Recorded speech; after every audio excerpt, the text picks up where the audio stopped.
Гледачите и читателите изминатите години навикнаа дека е најнормално објавување имиња на се уште неосудени лица, снимки од спектакуларни апсења, изложување на лични податоци на јавни личности преку непотпишани текстови на портали и пренесување на телевизии како во калап. Они успеа на некој начин да влијат на нашето здравје и на нашите животи. И таквата реакција на јавноста е најтешката последица на неодговорното и непрофесионално однесување на одредени медиуми кон публиката и кон професијата. Најдобро го почувствуваа учесниците во масовните судски процеси, како Ване Цветанов, еден од обвинетите во најголемата шпионска афера во Македонија. Врз база на тоа кршење на презумција на невиност и етикетирање на мене како шпион, страдаше целото моје семејство, вклучително и моите родители и мојата сопруга.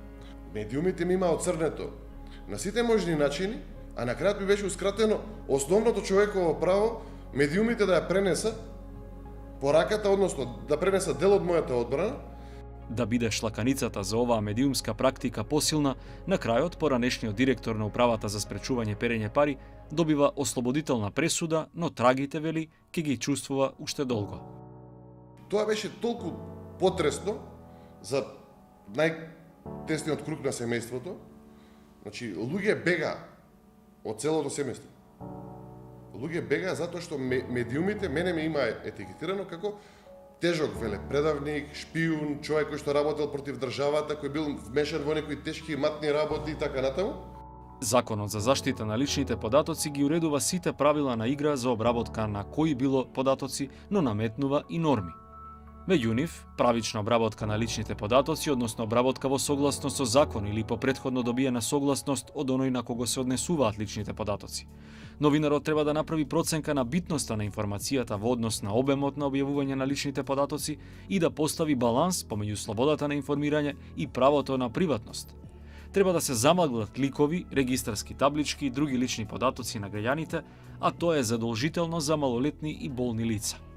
И она што често е предмет на дебата, да се објават иницијали наместо име и презиме на лицата кои се жртви на несреќи или лица против кои се води судска или управна постапка, објаснуваат од Дирекцијата за заштита на личните податоци.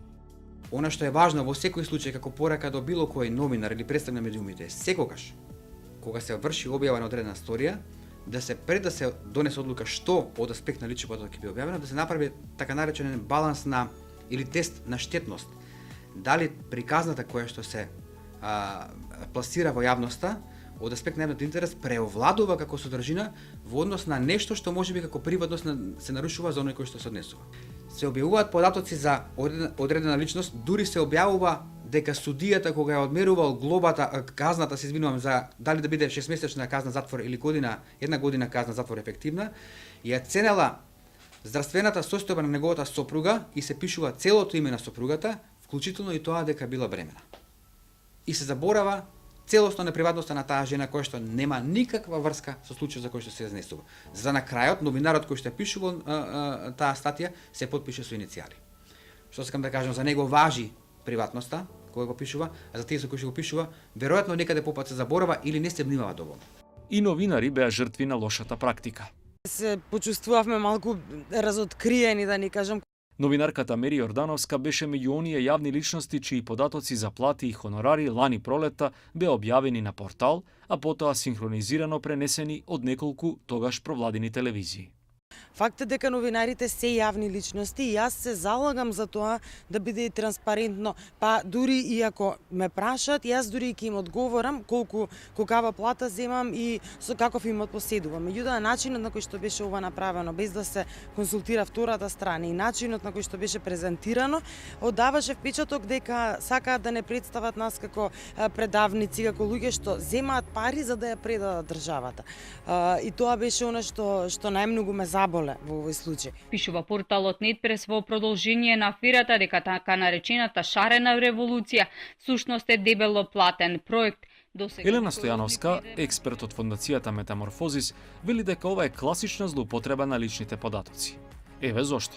целта на медиумот во овој случај треба да биде дали тие лица се добри граѓани на државата, во смисла дали ги плаќаат даноците, дали се одговорни граѓани. Меѓутоа, кој колку заработил од одреден проект е информација за приватните примања на тоа лице.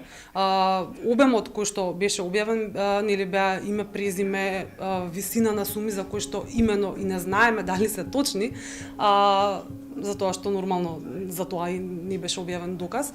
Меѓутоа, тоа се информации, повторно ќе кажам, за луѓе кои што не земаат плата од буџетот на државата.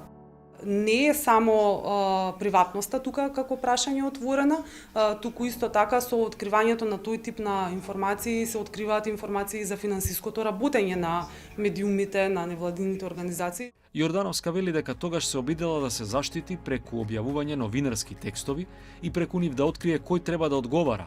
Била најавена тужба, но како и за многу други случаи и овој е без разрешница. Токму од овие причини, за да се заштитиме себе и граѓаните, и читателите, и гледачите од ширење на вакви клеветнички текстови, текстови полни со навреди, текстови кои што се целосна спротивно со етичките стандарди во новинарството и во јавното информирање, токму затоа и јас се залагам за многу транспарентна медиумска сопственост.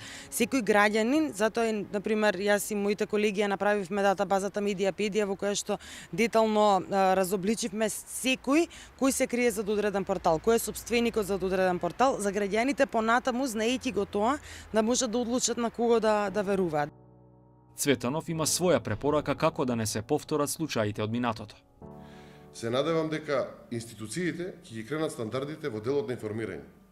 Дека нема да ги користат механизмите што ги користеа Гордана Чавков и Иво Котевски во делот на ексклузивни информации од МВР, па утре Сител да дознава, Канал 5 ексклузивно дознава и така натаму, туку дека институциите ќе информираат согласно законите. Законот за заштита на лични податоци е јасен. Треба само да биде почитуван.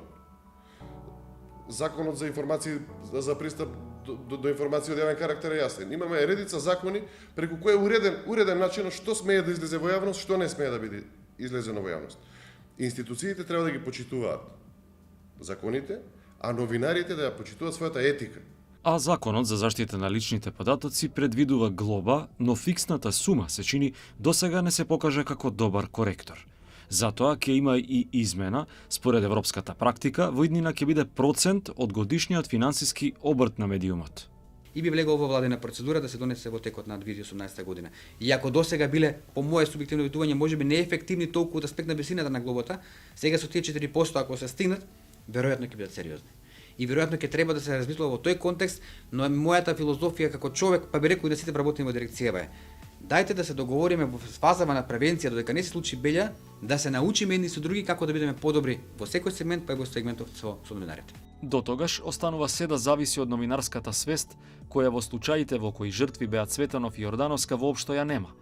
Без тоа не може да се очекува дека и медиумската публика ќе развие толкава вештина да се избори со непрофесионализмот што и се сервира на интернет, телевизија, печат или радио.